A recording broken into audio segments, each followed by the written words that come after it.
I worked with the police and instructed them to do everything that they could to make sure that the protesters were able to exercise their right to free speech. It's a very delicate balancing act, because while we tried to make sure that they were protected from the cars and the other things that were going on, we also gave those who wished to destroy space to do that as well.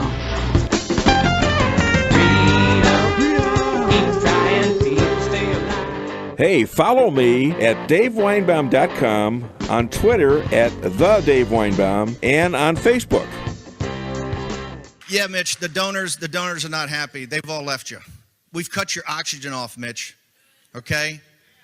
The money's not courageous, but money is smart. Okay? And right now, money's sitting there saying, hey, I see these folks. They're worked up. They're mad, and they're mad for a reason. Here's one of the reasons they're mad. And by the way, Southern Poverty Law Center, can you do me a favor?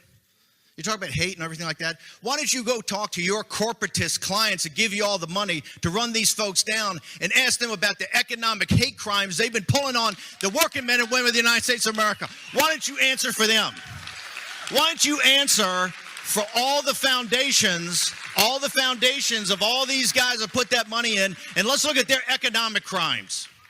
They've gutted this country. And you've taken their money and you call these good people hate crime perpetuators? On Billy Bush Saturday, everybody's running for the exits. Everybody's jumping ship. Nobody's making justifications for what the president said, including the president of the United States, or that time, Kennedy Trump himself. But I told him, 100% metaphysical certitude, you're going to win.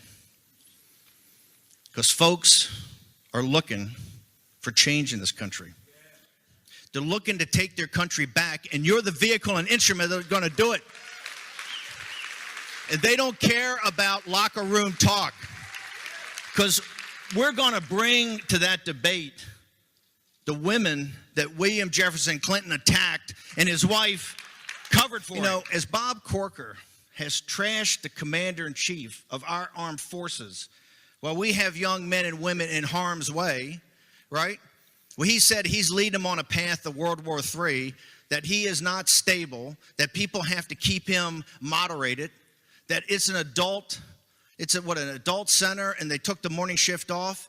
Why some U.S. senator in a position of that authority, for the first time in the history of our republic, has mocked and ridiculed a commander-in-chief when we have kids in the field.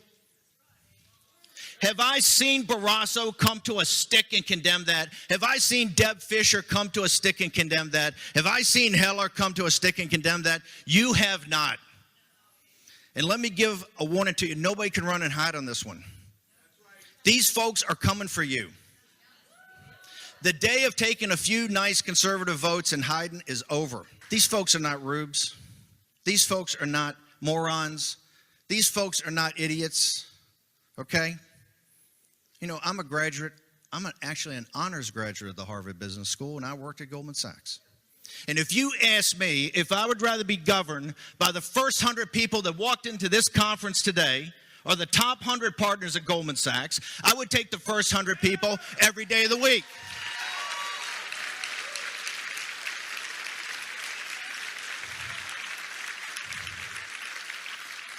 Because the common sense, decency, intelligence, grit, and determination would ensure that our country is safe and prosperous. Nothing is over until we decide it is.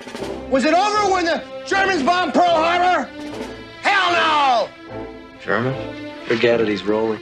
It ain't over now. Because when the going gets tough, the tough get going. Who's with me? Let's go! Come on! Ah! Where's the spirit? Where's the guts? Huh? This could be the greatest night of our lives. But you're gonna let it be the worst. Oh, we're afraid to go with you, Pluto. We might get in trouble. Not me! I'm not gonna take this! Warmer, he's a dead man! Marmalade, dead!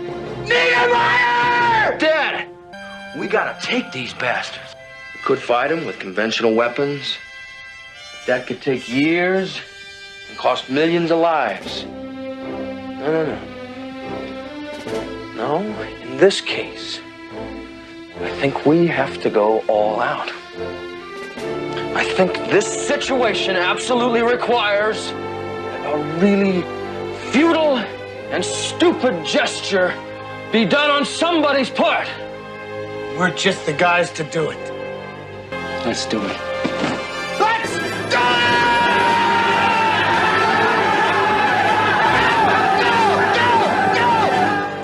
Hey, follow me at DaveWeinbaum.com, on Twitter at The Dave Weinbaum, and on Facebook.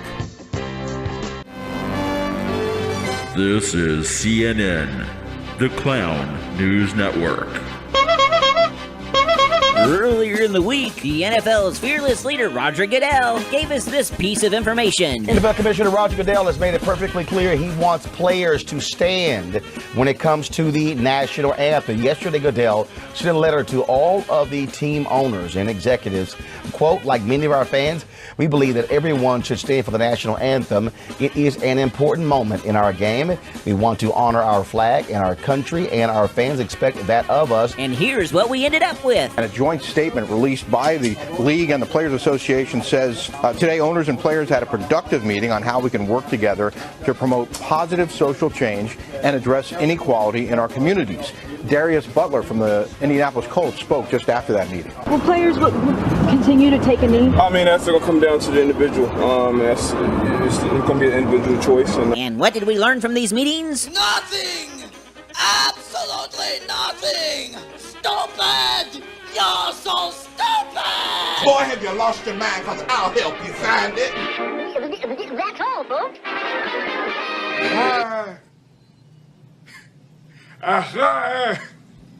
What do you know from funny, you